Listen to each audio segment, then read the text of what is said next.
Assalamualaikum dan selamat kembali ke channel Jaslin Football. Bersama aku Faris Ikuan. Dalam video ni kita dah tak duduk tengah panas dah. Kita duduk bawah teduh dah. Bukan apa, video lepas kita duduk dalam tengah panas supaya nak merasakan kehangatan kembalinya Premier League tu. Tapi itulah aku lupa yang hangat Malaysia ni lain macam, bukan macam dekat Eropah. So dalam video kedua ni, dalam episod kedua Sembang Bola Sepak ni, kita buat dalam teduh. Dan di belakang aku ni adalah Sungai Petani. So kira video ni terpaling Sungai Petani ya. Dalam video ni kita nak sembang mengenai game week pertama Premier League. Kita akan sentuhlah beberapa perlawanan dan beberapa pasukan yang terpilih untuk kita sembang dalam video ni. Premier League dibuka tirai dengan perlawanan pertembungan antara Burnley menentang Manchester City. Kelab Burnley yang baru saja promoted ke Premier League dah dicabar dengan keras, terpaksa berjumpa dengan juara bertahan Premier League Manchester City. Untuk skuad Burnley dah memang jauh beza daripada apa yang kita pernah tonton pada 2 musim lepas sebelum Burnley ni relegate ke Liga Bawah. Yang mana skuad Burnley pada perlawanan ini adalah skuad Burnley yang mempunyai average skuad paling muda mereka pernah turunkan dalam Premier League, iaitu sekitar 23 tahun 200 hari. Dan skuad Burnley ni dah tak lagi kita nampak figura-figura yang besar dan tinggi lah. Seperti mana kita tengok skuad Burnley dulu yang mana terdiri daripada Ben Mee, Tarkowski, keeper Nick Pope, striker Wout Weghorst, Ashley Barnes dan juga Chris Wood. Semua besar-besar belaka, tapi kali ni tidak lagi lah. Dan yang bestnya Burnley season ni, aku nampak daripada sudut positif, mereka di bawah bimbingan Vincent Kompany. Ini pun manager paling muda Burnley pernah ada untuk Premier League ni. Vincent Kompany ni bekas Captain Man City, bekas legend Man City, bekas anak didik Pep Guardiola. Kini diuji untuk menentang dengan sifu dia sendiri, Pep Guardiola kan. First half aku tengok Burnley ni lain macam weh. Mereka boleh press Man City tu sampai ke kawasan pertahanan Man City. Ini satu benda yang berbeza kalau nak dibandingkan dengan Burnley dulu. Mereka bermain secara low block dan menunggu masa untuk buat serangan balas aja. Kita fahamlah bila mana skuad kerdil ni jumpa dengan skuad gegasi macam Man City ni, itu je lah yang selalu diterapkan. Tapi berbeza, di bawah bimbingan Vincent Kompany ni, skuad Burnley kini lebih progresif dalam mencari bola, bermain dengan intensiti yang tinggi. Untuk first half lah, bila masuk second half, bila dah kena 2-0, dah penat, maka mereka punya motivation tu dah semakin rendah dan mereka tak bergiat aktif sebagaimana first half mereka main tu. Untuk Man City pula, skuad yang diturunkan ada banyak perbezaan berbanding Community Shield. Selepas kekalahan Man City terhadap Arsenal, kita tahu Man City ni lepas dia kalah, next game dia jumpa siapa-siapa confirm dia tibai punya. So bila berjumpa dengan Burnley ni memang kesianan Burnley, memang jadi mangsa hidup-hidup lah. Di bahagian wing kiri, Grealish tak diturunkan dah, digantikan dengan Foden. Dan di kawasan lain lebih kurang sama aja, tapi sangat berbeza di kawasan pertahanan, yang mana hanya Kyle Walker saja dikekalkan sebagai right back. Aku dah buat ramalan yang mengatakan game ni Man City akan menang mudah 3-0. Finally benda ni menjadi kenyataan lah. First half saja 2 gol terhasil daripada ledakan Erling Haaland. Siapa lagi kan kalau bukan dia. Tapi ada orang pertikaikan sewaktu pre-season sampailah ke Community Shield, Haaland ni menghilang, tak ada gol pun. Bila mainnya start Premier League, dia start lah dia punya share tu, dah 2 gol dapat. Walaupun dah sumbat 2 gol dalam separuh masa pertama, ada satu insiden, satu drama, satu ketegangan yang kita nampak sejurus tamat je first half. Dalam padang lagi kita nampak ada pertelagahan antara Pep Guardiola dan juga Erling Haaland. Entah apalah Pep Guardiola tu duk berletiak dekat Haaland ni, macam ada benda yang tak puas hati sangat. Padahal Haaland tu dah skor 2 biji dah, Man City dah leading dengan selesa dah. Selepas aku cari gali segala informasi yang ada, rupa-rupanya kisah dia macam ni. Sewaktu nak habis first half tu, bola dalam kawalan Bernardo Silva, Haaland minta untuk passing direct kepada Haaland supaya Haaland ada chance merekodkan hat-trick pada separuh masa pertama. Tapi sebaliknya, Bernardo hanya passing ke belakang dan bermain dengan selamat supaya Man City dapat tamatkan tanpa bolos daripada Burnley untuk separuh masa pertama. Jadi Haaland agak marah lah dan berlakulah perselisihan faham sikit. Daripada luar padang, Pep tengok dan Pep memang sound lah Erling Haaland ni. Sebab Pep pun dah terapkan supaya settle down dengan selamat. Jangan ambil apa-apa risiko. Dan begitulah apa yang Bernardo Silva buat, betul di mata Pep Guardiola. Tapi sebaliknya daripada Erling Haaland, Erling Haaland ni biasalah anak muda, dia rebel sikit. Dia pun tengah on form, so dia nak mendambakan sesuatu yang lebih lah. Tapi Pep Guardiola ceramah dia supaya hang kena sabar sikit lah. Jangan do over sangat, takut terlajak nanti susah. Tamat perlawanan, Man City menang 3-0. Di sebalik kegembiraan kemenangan tu, ada juga berita tidak gembira untuk pasukan Man City ni. Pada awal perlawanan, KDB telah nampak ditimpa kecederaan dah. Bukan saja KDB saja, selepas game tu dikabarkan ada lagi 3 pemain penting Man City turut cedera dan tak dapat nak travel bersama skuad bagi menentang Sevilla di UEFA Super Cup. Lagi 3 tu adalah Ruben Dias, John Stones dan juga Bernardo Silva. Jadi dengan kecederaan pemain-pemain utama Man City ni, agak merisaulah mengenai prestasi Man City selepas ni. Selepas ni game di Premier League mereka akan jumpa dengan Newcastle. Newcastle pun tengah padu lah ni, tengah top of table. Tapi kita kena ingat jugalah, sama transfer window ni belum lagi berakhir. Ada lagi masa untuk Pep fikir siapa player yang dia nak beli untuk jadi pelapis pemain yang tengah cedera ni. Ada masa lagi lah untuk repair Man City sekarang ni. Seterusnya, perlawanan Arsenal menang 2-1 menentang Nottingham Forest. Aku jangkakan Arsenal boleh menang mudah, sekurang-kurangnya 2-0. Tapi sebaliknya berlaku, kemenangan tipis saja Arsenal berjaya rekodkan bila lawan dengan Nottingham Forest ni. Skuad Arsenal diturunkan lawan Nottingham Forest ni sedikit berbeza. Sebelum ni kita tengok Havertz bermain sebagai striker tunggal, kini dia diturunkan bermain di midfield dan Nketiah diletakkan sebagai striker. Di bahagian right back ada Thomas Partey pula, entah macam mana dia boleh ada kat situ. Tapi bila masuk in game aku faham lah sebab dia bermain secara inverted dan Thomas Partey berada di posisi yang dia selesa sebelum ni. 2 gol terhasil pada separuh masa pertama. First goal tu assist yang sangat cantik lah daripada Martinelli. Satu gerakan menghasilkan 2 skill. Itu jarang-jarang berlaku. First, dia buat roulette. Lepas tu terus dia backheel bola tu bagi terus kepada Nketiah. Aku tak sure ni tak sengaja ataupun sengaja, tapi daripada mata penonton memang nampak style gila apa Martinelli tu buat kan. Melepasi 2 pemain yang mengikat dia. Dapat peluang ruang yang cukup baik untuk Nketiah adjust sikit bola tu dan terus merembat dengan jarak dekat lah. Gol 1-0. Walaupun Nottingham Forest ni bermain secara low block, penuh dalam kawasan kotak penalti tu, Bukayo Saka mengambil tindakan untuk shoot daripada luar kotak. Hampa duk berkumpul sangat tengah tu, aku shoot je daripada luar dan satu rembatan yang padu dan sangat cantik daripada Bukayo Saka terus masuk ke gawang gol menghasilkan gol kedua untuk Arsenal. Nampak separuh masa pertama untuk Arsenal selesa dengan sudah leading 2 biji ni. Tapi penghujung separuh masa kedua, minit 82, tanpa disangka-sangka Arsenal dikejutkan bermula dengan gerakan larian yang sangat baik daripada bekas pemain Man United iaitu Elanga. Dia buat larian ke depan and then dia berjaya memberi assist kepada Awoniyi dan Awoniyi meledakkan 1 gol lah untuk Nottingham Forest. So sebelum nak berakhir full time tu agak gelisah lah pemain Arsenal ni, takut-takut mereka ni kecundang dan hanya buat balik 1 mata saja.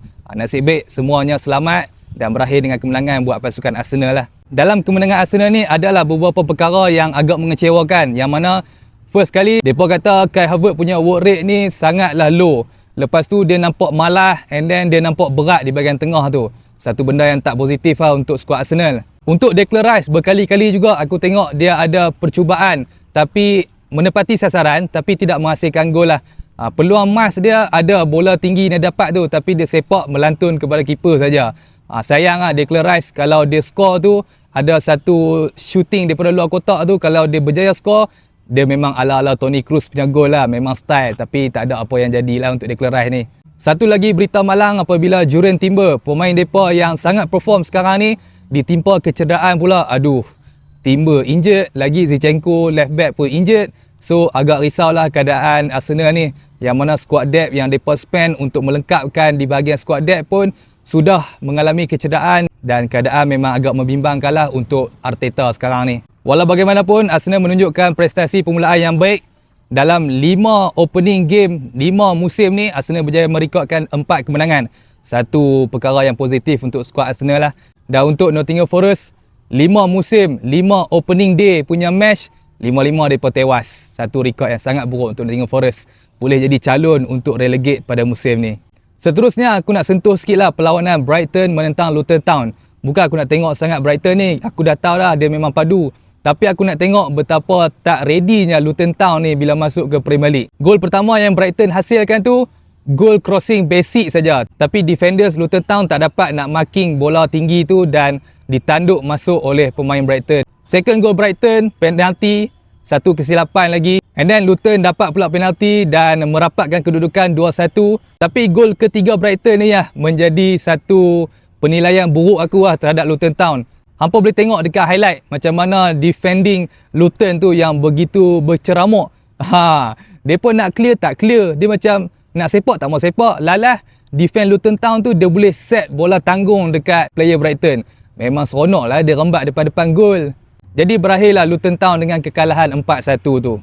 Seterusnya, pasukan yang merekodkan kemenangan terbesar dalam minggu ni iaitu Newcastle 5-1 menentang Aston Villa. Depa punya new signing Sandro Tonali pada minit ke-6 sudah meledakkan gol dengan gaya volleynya. Memang cantik, larian daripada luar kotak. Bila start je crossing, dia terus berlari meluru untuk menendang masuk bola tu ke gawang gol.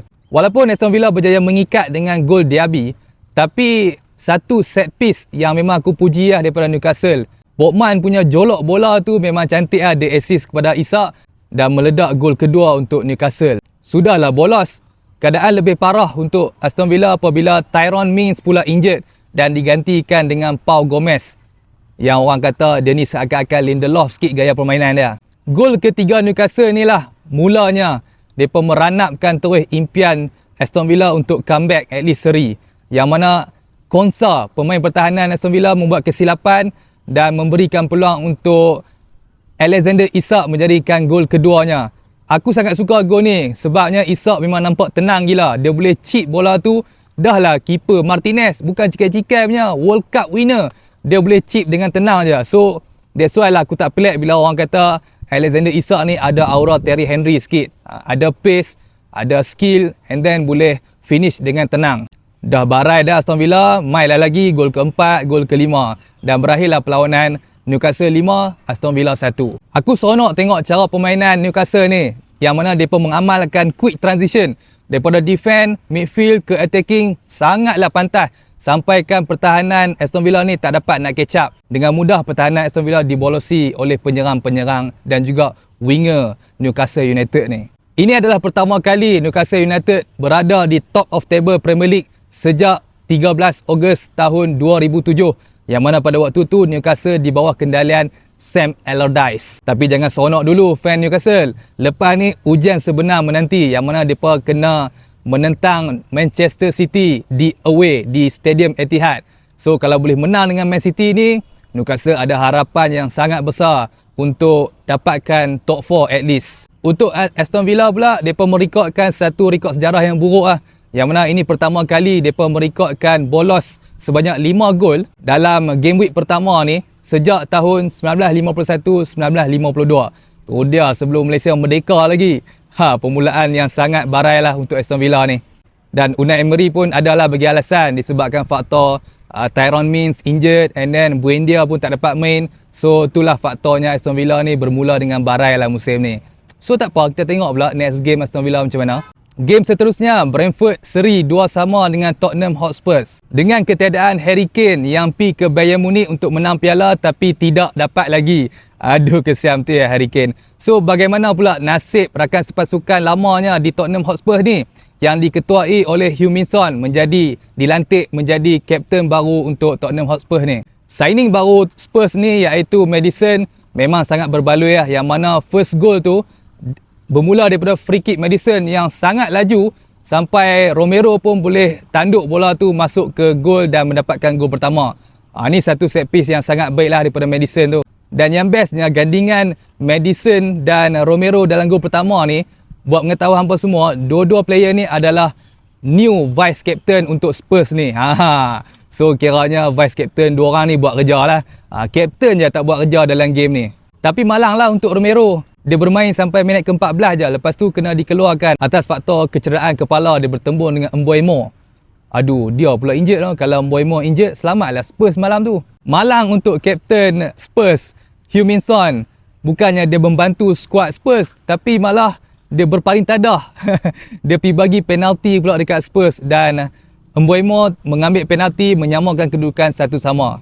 Sejak tanpa Tony ni yang dihukum atas kesalahannya melanggar peraturan judi FA, dia digantung selama 8 bulan ni, Mbeumo memang carry lah Brentford ni. Ini sudah 6 game Premier League berturut-turut Mbeumo sure akan ada gol ataupun assist. Kira dia pemain harapan lah sekarang ni. Bolos kedua Tottenham Hotspur tu sayang lah, sebab bola deflect pula kena Van de Ven. Aduh, nama ada dalam satu nama ada 2 Van baik. Tapi Tottenham Hotspur bernasib baik lah. Rebatan jauh daripada Emerson Royal menyelamatkan maruah Spurs ni. Untuk sekurang-kurangnya mengutip satu mata lah.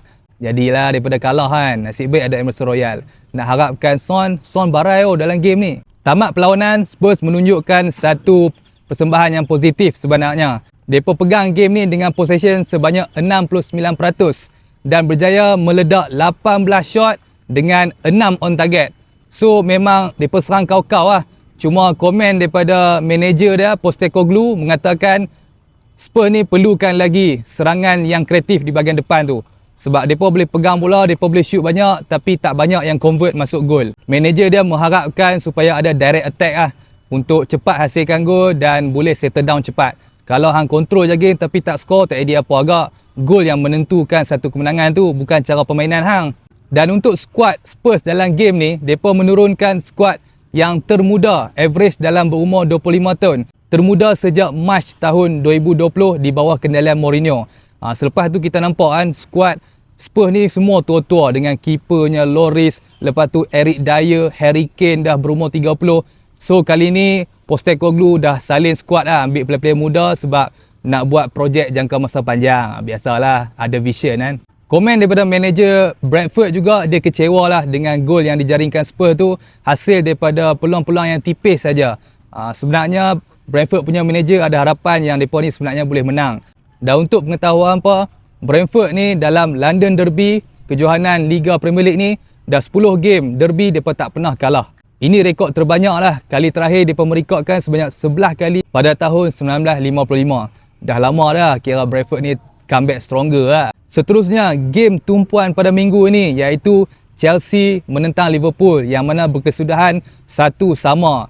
Satu keputusan yang adil untuk kedua-dua pihak yang tengah dalam fasa peralihan kuasa ni. Bukan, peralihan skuad ni. Malang untuk Liverpool.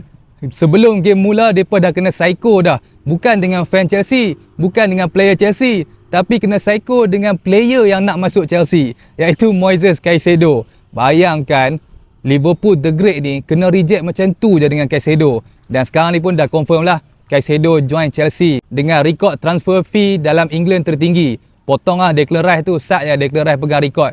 Walaupun Liverpool kena reject dengan Caicedo, dalam game ni, mereka bermula dengan sangat garang. First kali, rembatan kaki kanan Mo Salah sudah kena palang. Itu dah first warning dah. Lepas tu, Salah mai lagi dan berjaya assist kepada Luis Diaz menjaringkan gol pertama. Tak cukup dengan gol pertama, Salah pula mendapat peluang jaringkan gol kedua tapi sayang dinafikan oleh VAR atas sebab offside. Aduh, kalaulah gol tu dikira, rancak sikit game ni kan. Salah ni dah masuk 7 musim berturut-turut lah. Dalam opening day match ni, dia mesti akan contribute sama ada assist ataupun gol. So nampak dalam game ni macam Liverpool punya. Tapi sehinggalah pada minit 37, bila Chelsea dah mula panas, gol penyamaan berjaya diskor oleh Ezer Disasi. Disasi ni waktu Chelsea bolos, aku rasa ini adalah kesilapan dia. Dia tak dapat marking Luis Diaz tu dengan betul. Luis Diaz tu berlari di tepi dia tak perasan. Tapi dia berjaya menebus kesilapan dia dengan menjaringkan gol penyamaan. Kira okey lah. Rating dia kira boleh repair lah untuk game ni kan. Berakhir first half, memang mengejutkan untuk pasukan Chelsea yang boleh pegang possession berlawan dengan Liverpool ni. Satu benda yang sangat ganjil lah, tak pernah jadi. Kali terakhir Chelsea boleh pegang possession banyak bila lawan Liverpool ni pada musim 2003-2004. Waktu Chelsea nak mula zaman prime dia lah. Untuk Chelsea dan untuk keseluruhan perlawanan, Enzo Fernandez adalah man of the match. Satu pemain yang baru kita nampak memang berbaloi, memang berkualiti, memang patutlah Chelsea sign. Kalau season lepas kita tak pun nampak sangat sebab Enzo ni dikelilingi oleh pemain-pemain yang dungu.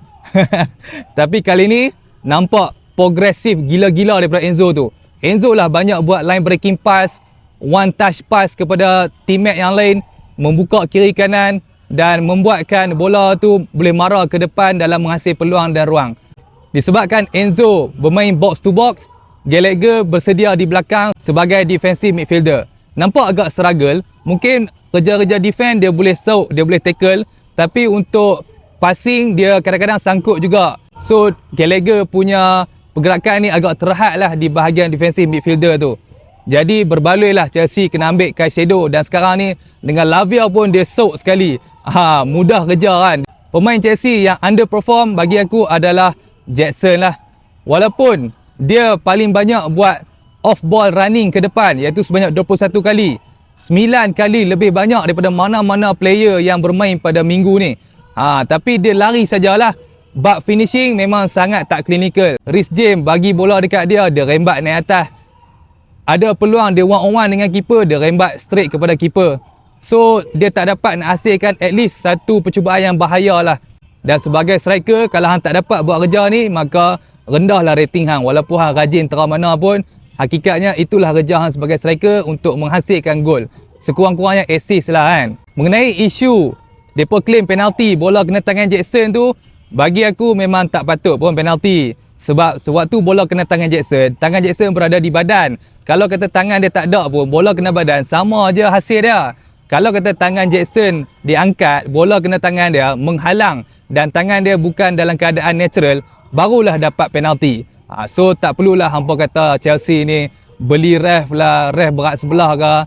Ni kalau kita faham undang-undang, okey je keputusan ni. Patut je pun apa yang referee putuskan tu. Sama kes macam Jackson ni yang tak dapat skor adalah Chilwell. Pun banyak peluang yang terhasil untuk dia. Member dah supply elok dah, tapi dia tak berjaya nak finish. Satu gol yang dia berjaya hasilkan daripada lorongan cantik Enzo Fernandez tu, dia potong keeper sebagaimana Torres buat lawan Barca tu. Dia jaringkan gol dengan bergaya, tapi sayang lah. Offside pula. Aduh. Waktu tu memang dah rancak habis lah. Chelsea boleh comeback kan. Tapi sayang lah, gol tu dinafikan dan keadaan masih seri 1-1 sampai habis game. Aduh. Kita nak gol lagi kan, sebab yang gol ni semua waktu first half je. Second half dah bosan sikit dah. Masuk second half, game agak slow sebab Chelsea boleh pegang bola. Tapi sebaliknya untuk Liverpool yang sebelum ni kita tahu mereka punya permainan memang high intensity, game pressing kau-kaunya player opponent. Tapi untuk game ni, mereka takut-takut nak pressing ke depan. Sebab apa? Mereka tak ada defensive midfielder yang solid untuk cover di bahagian midfield.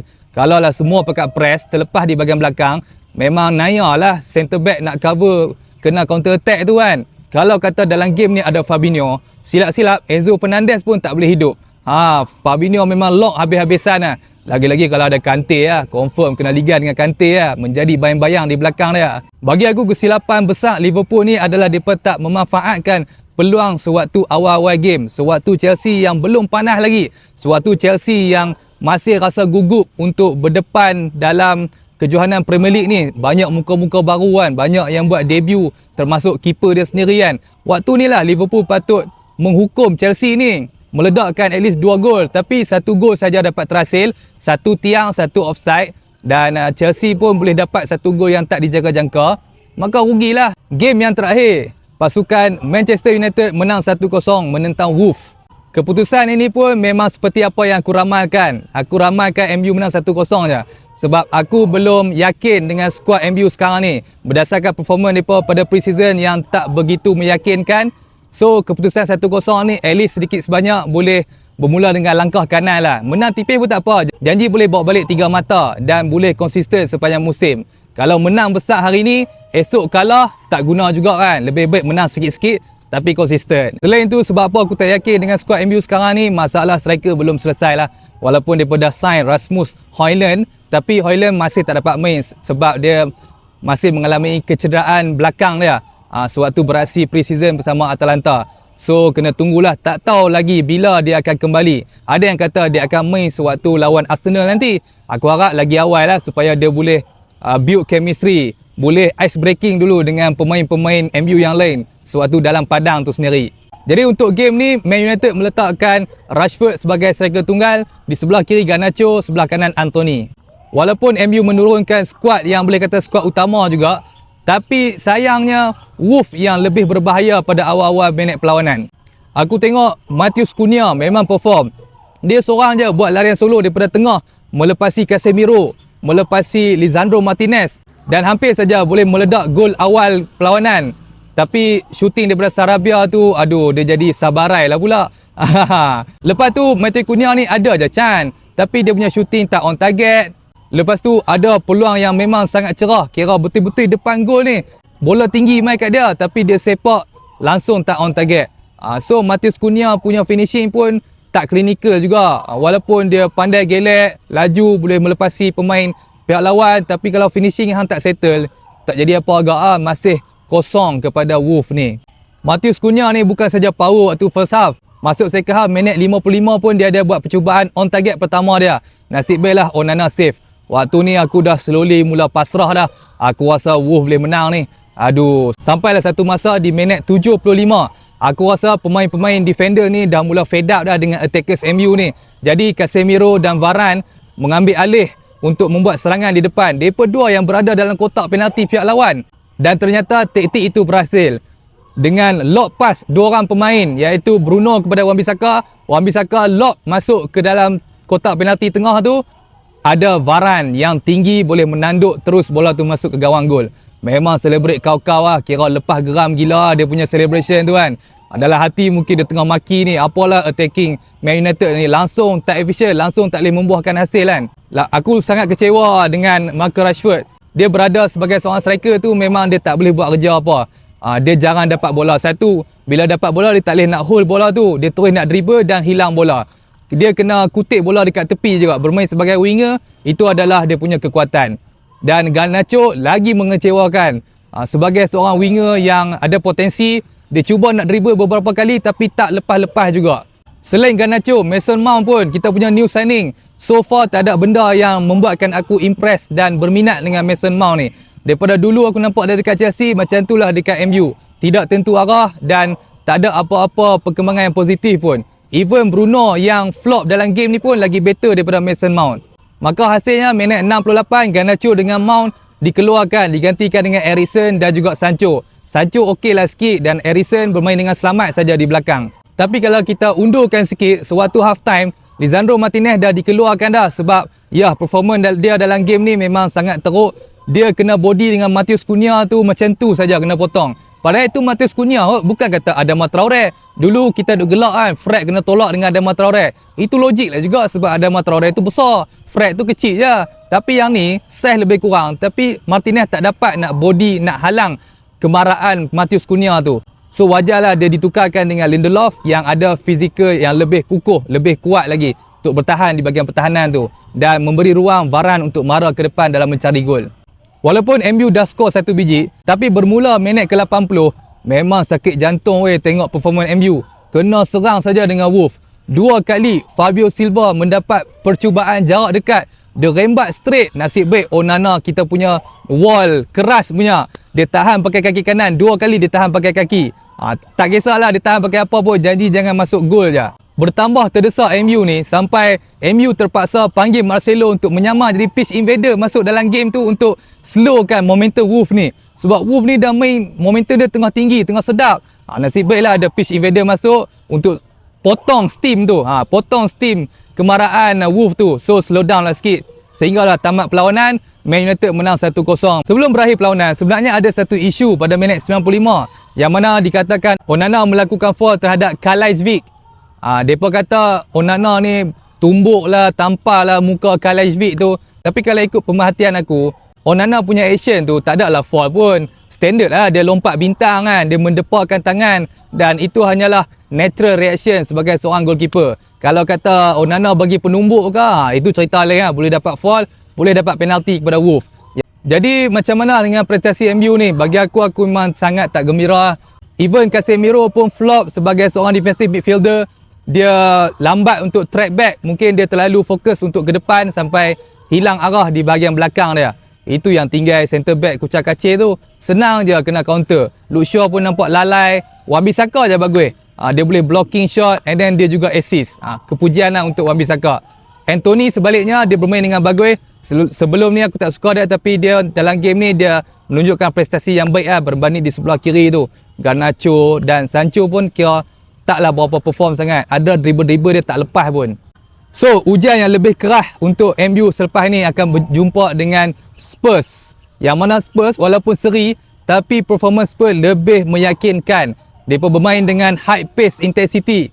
Mereka bermain dengan kelajuan yang tinggi. Dan kalaulah mereka buat counter attack menentang Man United ni, confirm merangkak Man United ni nak ligan kan. Good luck lah Man United. Dan kita tengoklah apa jadi nanti. So, tamatlah kita sembang pasal game week pertama ni. Terima kasih semua kepada yang menonton. Kalau ada hampa punya pendapat, hampa boleh komen kat bawah. Kalau hampa suka video ni, hampa tekan like. Dan kalau hampa nak share ke merata tempat. Kalau belum subscribe Jaslin Football ni. Dan boleh follow juga TikTok aku. Kita kadang-kadang akan buat watch along. Tengok game-game yang tertentu di TikTok lah. Okay, kita boleh sembang dekat situ secara live. Alright, jumpa lagi di video akan datang. Terima kasih. Assalamualaikum.